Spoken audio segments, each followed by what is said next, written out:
أعوذ بالله من الشيطان الرجيم بسم الله الرحمن الرحيم نحمده ونصلي على رسوله الكريم وعلى آله وصحبه أجمعين। অত্যন্ত প্রিয় এবং স্নেহভাজন সভাপতি এবং প্রাণাধিক প্রিয় ছাত্র শিবিরের সাথী ভাইরা, আসসালামু আলাইকুম। প্রত্যেকটি ভাষা স্বতন্ত্র এবং তাদের শব্দগুলি, এই শব্দগুলিকে সরাসরি অনুবাদ করা যায় খুব কম। দাওয়াত বলতে বাংলায় আমরা দাওয়াত লিখি এই কারণে যে দাওয়াতের বাংলা আহ্বান হইলেও কথাটা আরবিতে যতখানি ওজনদার শব্দ, এটা বাংলায় আহ্বান বললে তা হয় না।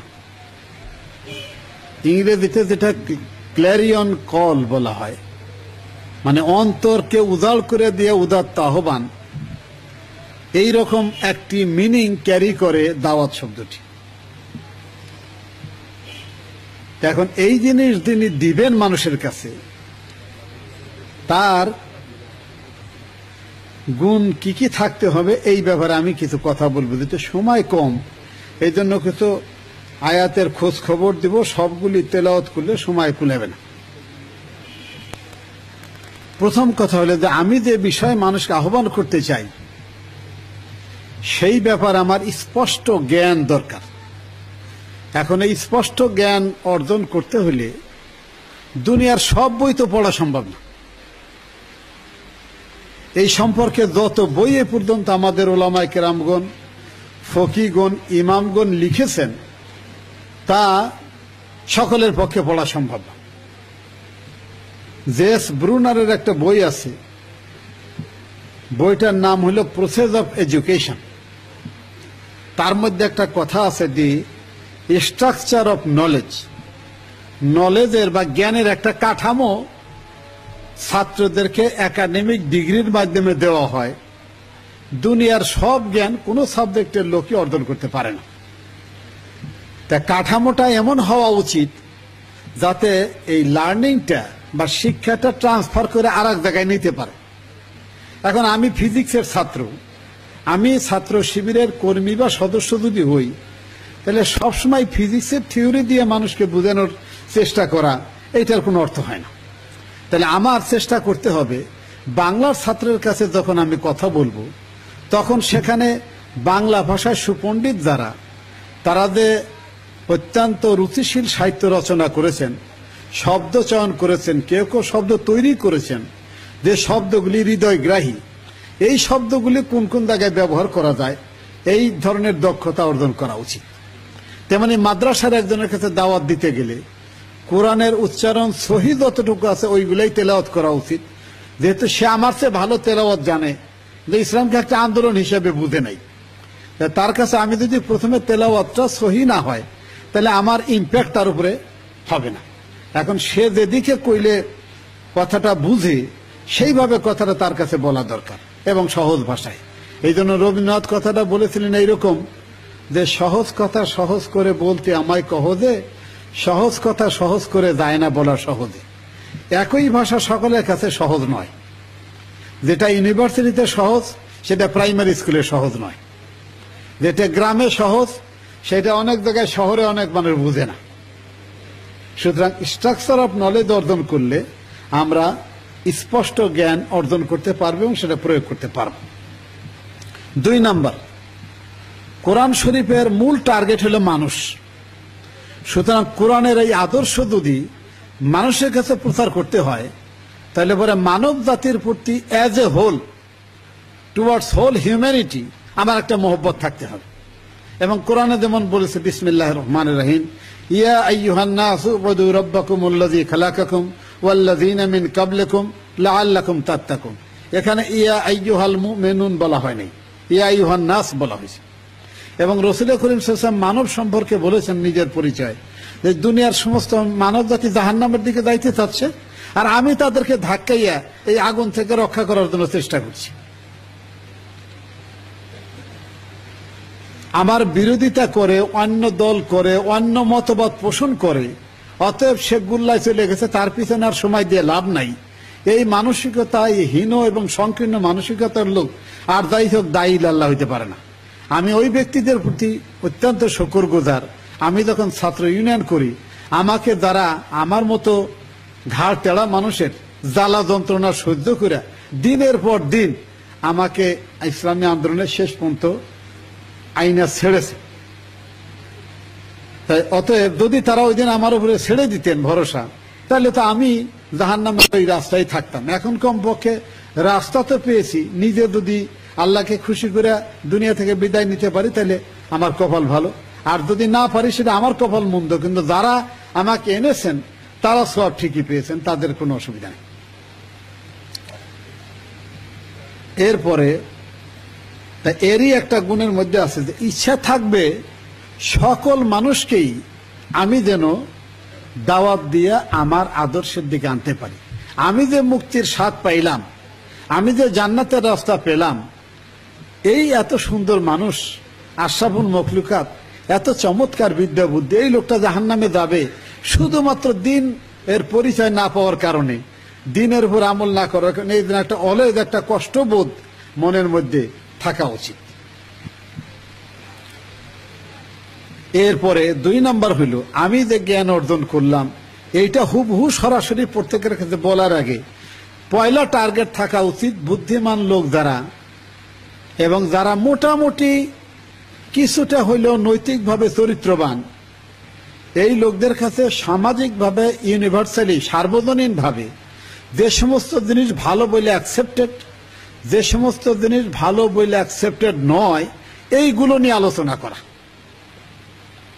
আমরে বিল মারুফ নাহি আনিল মুনকার, এই শব্দটার সরাসরি তর্জমা কিন্তু সৎ কাজও নয়, অসৎ কাজও নয়। মারুফ মানে হইল পরিচিত। বিবেকের কাছে যে কথাটি ভালো বলে পরিচিত, উর্ফ মানে পরিচয়, মারুফ মানে পরিচিত, আর এলমে মারেফাত মানে পরিচিতি, কোনো বাতেন কথাবার্তা নয়। এইরকম কথা নিয়ে প্রথম আলোচনা শুরু করা উচিত। এবং যারা বিশ্ববিদ্যালয়ে পড়াশোনা করে, যারা শিক্ষকতা করেন, যারা এরকম বিদ্যা বুদ্ধির চর্চা করেন, তাদের কাছে কমনলি যা রূহ ভালো বলে অ্যাকসেপ্ট করে এই ব্যাপারে কথা তোলা উচিত। তারপরে আস্তে আস্তে ঘুরাইয়া আমার জায়গায় নিয়ে আসা দরকার। কয়েকদিন আগে বাণিজ্য মন্ত্রীর বাসায় গেলাম। উনি খুব আমার সাথে, তার ব্যক্তিগত সম্পর্ক খুবই ভালো, তিনি আমাকে যথেষ্ট মহব্বত করেন। বললেন যে ঈদের পরে তো ঈদ মুবারক হলো না, আপনার ওখানে আসবো না, আমি যাব। তা আমি বললাম আমি আসতেছি। তাই কিছুক্ষণ পরে বেশ কিছু রিটায়ার্ড লোকজন আসলেন, ওয়েস্টার্ন সভ্যতা এটা নিয়ে আলোচনা করতে থাকলো। আমি মোটামুটি তখন চুপ থাকলাম, আর খালি সুযোগ খুঁজি যে গরুরে শ্মশান ঘাটে নেওয়ার রাস্তাটা কখন পাওয়া যায়। এক পর্যায়ে যখন তাদের বিবেকের মধ্যে যেগুলি সবচেয়ে খারাপ নিন্দনীয় কাজ বইলা মনে হইল, একজন লাভ দিয়ে উঠে বললেন যে, এক ব্যক্তি বলতেছিলেন যে আমি আপনাদের একজন বড় মুরব্বীর কথা বলবো, যিনি কাফেরদেরকে অভিসম্পাদ দিলেন। আমার কাছে এটা পছন্দ হয় নাই, বরং এইভাবে যদি দোয়া করতেন যে সব মানুষ যদি আল্লাহ তুমি তাদেরকে হেদায়েত দাও, তাহলে তো আমাদের দল ভারী হয়। একজন রিটায়ার্ড এয়ারফোর্সের অফিসার, এয়ার কমোডর, তিনি লাভ দিয়ে বললেন যে আপনার এই কথা ঠিক না। আল্লাহ নবী নিজে অভিশাপ দিচ্ছেন, কোরআনে আল্লাহ অভিশাপ দিচ্ছেন, অতএব কোন কোন জায়গায় অভিশাপও প্রযোজ্য। তখন বুঝলাম যে এটার মধ্যে ঈমান আছে এবং বেশ মজবুত আছে। বাস আমি ওখান থেকে এরপরে ধরা শুরু করলাম। কোন সময় যে রাত্রি 12:30 বাজে গেছে টেরও পাইনি। এই জন্য এই কমনলি অ্যাকসেপ্টেড জায়গাগুলি ধরতে হবে প্রথম। 2 নাম্বার, নিজের পরিচয় দিতে হেসিটেট করা উচিত না, যে আমি ইসলামের কথা বললে কি বলবে লোকেরা। এই হীনমন্যতায় যে ভুগে সে কোনোদিনই দাওয়াতি কাজ করতে পারবে না। আমার হাতে যে অস্ত্র আছে কোরআন, রাসূল করিম সাল্লাল্লাহু আলাইহি ওয়াসাল্লামের সুন্নাহ এবং তার অনুপম চরিত্র, এর কাছে দুনিয়ার অন্য কোনো জিনিস তুলনা করার যোগ্যতাও রাখে না তারা। এই রকম কনফিডেন্স নিয়ে কথা বলার মতো থাকতে হবে। সেটা আমিরে জামাত তার উদ্বোধনী করার সময় বলছিলেন, ওমান আহসানু কাওলাম মিম্মান দাআ ইলাল্লাহ ওয়া আমিলা সালিহা ওয়া ক্বালা ইন্নানী মিনাল মুসলিমিন। এই যে মুসলমান বলে ঘোষণা দিতে যদি নিজের এই কথাটা কইতেই এমন কইতে হয় যে সে মুসলমান নিজেকে প্রকাশ করলো নাকি বোঝা যায় না, এতটা ইনফিরিয়রিটি কমপ্লেক্স থাকা উচিত নয় একদম। 3 নম্বর, আমার উপর যে গুরু দায়িত্ব আছে এইটা অনুভব করা, মর্যাদা অনুভব করা। সম্ভবত সূরা আল হাক্কাতে আছে যে তোমার কাছে যে সত্য আমি দিলাম ওহির মাধ্যমে, এইটা যদি তুমি প্রকাশ না করতে তাহলে আমি তোমার কণ্ঠনালী ছিঁড়ে দিতাম, আল্লাহ বলছেন। সুতরাং রাসূল করিম সাল্লাল্লাহু আলাইহি ওয়াসাল্লামের উপরে দায়িত্ব ছিল তা আল্লাহর পক্ষ থেকে যে আহ্বান এটা মানুষের কাছে পৌঁছাই দেওয়া। এরপরে হলো সমাজ ও সমকালীন অবস্থা সম্পর্কে ভালো মতো জানা এবং সংশোধনের দায়িত্ব পালন করার জন্য কাজ করা। এই কাজ তো নবুয়ত পাওয়ার পরে নবী করছেনই, এমনকি নবুয়ত পাওয়ার আগেও হিলফুল ফুজুল গঠনের মাধ্যমে তিনি এই কাজ করেছেন। এরপরে দাওয়াত দিতে হবে হিকমতের সাথে এবং উত্তম পন্থা, এটা আমিরে জামাত তার উদ্বোধনী কথায় বলেছেন। রাসূল করিম সাল্লাল্লাহু আলাইহি ওয়াসাল্লাম ছিলেন অত্যন্ত বিনয়ী এবং তার ব্যবহার ভালো, এই কথা সূরা আলে ইমরানের 159 নম্বর আয়াতে আছে, তোমরা সেটা দেখেন। এরপরে তার রুচিশীলতা, পরিচ্ছন্নতা ছিল সাংঘাতিক রকমের। রুচিশীল মানুষ অন্য মানুষকে গালি দেওয়ার সময় অভদ্র ভাষা ব্যবহার করতে পারে না এবং নিজের আন্দাজ পজিশন অনুযায়ী কথা বলতে হবে। আমি ইউনিভার্সিটি ফার্স্ট ইয়ারের ছাত্র, আমি বিরোধী দলের একজন নেতা বা নেত্রীর বিরুদ্ধে তার নাম ধরে এমন ভঙ্গিমায় কথা বললাম যে আমি তার চাইতে হয় উপরে অথবা কমপক্ষে সমান সমান। আসলে তো অবস্থাগত ব্যাপারটা তা নয়। কথা বলার সময় মান সম্মান রেখেই কথা বলা উচিত। এরপরে সত্য পথে থাকার জন্য ঠান্ডা মাথায় এবং উত্তম পন্থায় কাজ করার জন্য বলা হয়েছে। সূরা বনী ইসরাইলে 53 এবং 54 নম্বর আয়াতের ব্যাপারে বলা হয়েছে। এরপরে নিজে কি অনুসরণ করবার কি বলবো এই ব্যাপারে সূরা আল আনামে 104 নম্বর আয়াতে দায়ের ব্যাপারে বলা হয়েছে। সহজ পন্থায় কথা বলার ব্যাপারে ডাইরেক্টলি সূরাতুল আলা অনুইয়্যিসরুকা লিল ইউসরা। এরপরে যারা কথা শুনতে চায় না তাদের পিছনে সময় নষ্ট করা, বিতর্ক কইরা সময় নষ্ট করা মোটেই ঠিক নয়।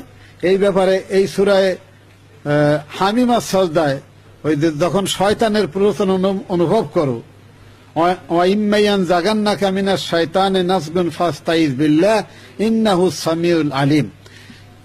হুয়াস সামিউল আলিম।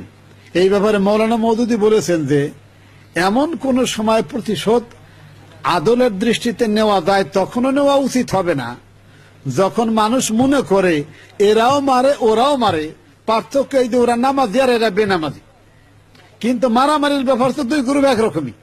এইরকম সময় কোনো প্রতিশোধ নেওয়ার চিন্তা করা উচিত না। নবী করিম সাল্লাল্লাহু আলাইহি ওয়াসাল্লাম তার নবুয়তের দ্বারা রাষ্ট্র ব্যবস্থা কায়েমের পরে রাষ্ট্রের পক্ষ থেকে সুদক্ষ মুজাহিদদের বাহিনীর মাধ্যমে কাফেরদের মোকাবেলা করার চেষ্টা করতেন, তার আগে এটা করেন নাই। এবং তাদের মধ্যে যারা একটু ভালো চরিত্রের অধিকাংশ ছেলে শেষ রাতে তাহাজ্জুদের নামাজ পড়ে, যেটা আমি অন্য কোনো ইউনিভার্সিটি এমনটি দেখিনি। আমি আশা করি এই যুবকদের মাঝে এই অভ্যাস গড়ে তোলা দরকার। আরো অনেক কথা ছিল, সময় কম, অনেকের কথার মধ্যে হয়তো এসে গেছে। আসসালামু আলাইকুম।